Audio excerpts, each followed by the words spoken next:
আজকে আমি ভগবানের ভোগটা সাজিয়ে নিচ্ছি, অন্য থালার মধ্যে বেড়ে নেব।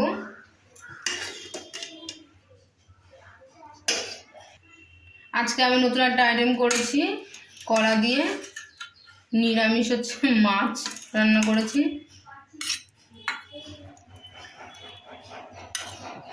পুরো দেখতে পুরো মাছের মতো লাগছে। এবার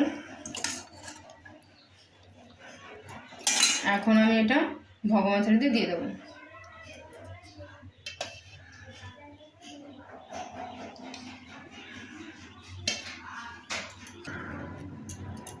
এটা শুদ্ধ দিয়ে দেবো। আমি হচ্ছে বেগুন ভাজি করেছি আর আলু ভাজি করেছি, এখন এটা আমি ভগবান থালিতে দিয়ে দিলাম। ধরছে না বলে এটা বেগুনগুলো দিয়ে দিই, আলু ভাজা দিয়ে দিলাম। আমি গ্লাস